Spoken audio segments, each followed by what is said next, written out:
Welcome to రావు గారి ఇల్లు. టమాటాతో ఎన్ని రకాల చట్నీలు చేసినా ఈ చట్నీకి ఉండే రుచే వేరండి. నువ్వులు వేసి చేసే ఈ చట్నీ రైస్లోకి చాలా చాలా బాగుంటుందండి.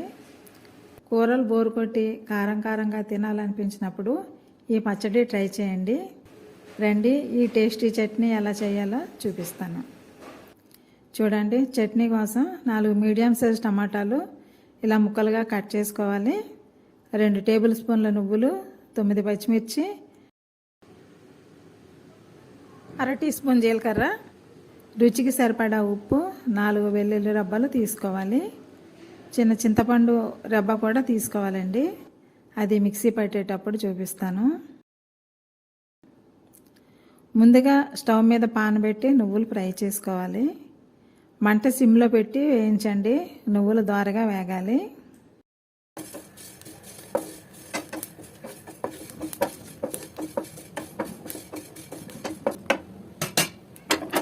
ఇలా ఫ్రై అయితే సరిపోతుందండి.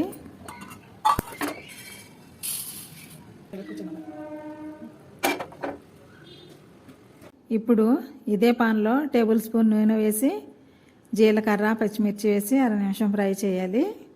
ఇవి చిటపటలాడాక టమాటా ముక్కలు వేయాలి.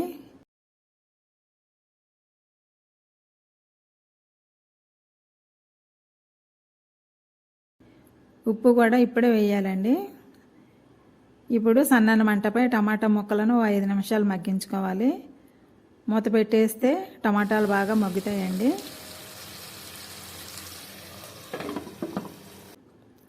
ఐదు నిమిషాలు అయిందండి, చూద్దాం. టమాటాలు కాస్త గట్టిగా ఉన్నాయండి. మరో 2 నిమిషాలు మూత పెట్టి ఉడికిద్దాం. చూడండి, 2 మినిట్స్ అయింది.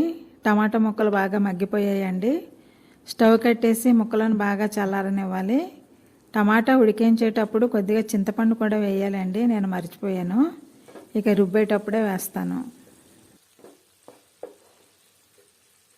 టమాటా ముక్కలు చల్లబడ్డాయండి. ఇప్పుడు మిక్సీలో నువ్వులు పొడి చేసుకోవాలి. నువ్వులు పొడి చేశానండి. ఈ పొడిలో టమాటా ముక్కలు, వెల్లుల్లి, కొద్దిగా చింతపండు కూడా వేసి మిక్సీ పట్టాలి.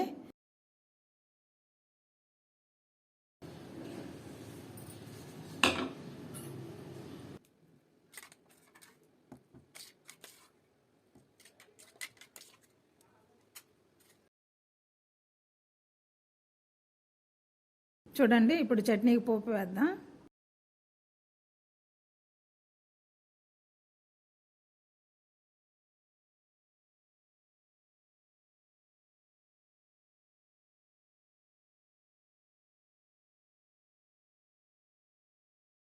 చూడండి, నువ్వులతో టమాటా చట్నీ అయిపోయినట్లే. ఈ పచ్చడి మాత్రం మంచి స్మెల్ వస్తుందండి. మిర్చి ఘాటు గుమగుమలాడుతుంది. ఈ చట్నీ వైట్ రైస్లోకి చాలా బాగుంటుందండి. కారంగా తినాలనిపించినప్పుడు ఈ పచ్చడి చేయండి. అన్నం మొత్తం దీనితోనే తినేస్తారు. పిల్లలు, పెద్దలకు బాగా నచ్చుతుందండి ఈ చట్నీ ట్రై చేస్తే ఎలా వచ్చిందో నాకు కామెంట్ చేయండి. ఈ వీడియోను లైక్ చేయండి, షేర్ చేయండి, వెంటనే సబ్స్క్రైబ్ చేసుకోండి. మరిన్ని మంచి రెసిపీస్ కోసం నా ఛానల్ రావు గారి ఇల్లు ఫాలో అవ్వండి. Thank you for watching my channel.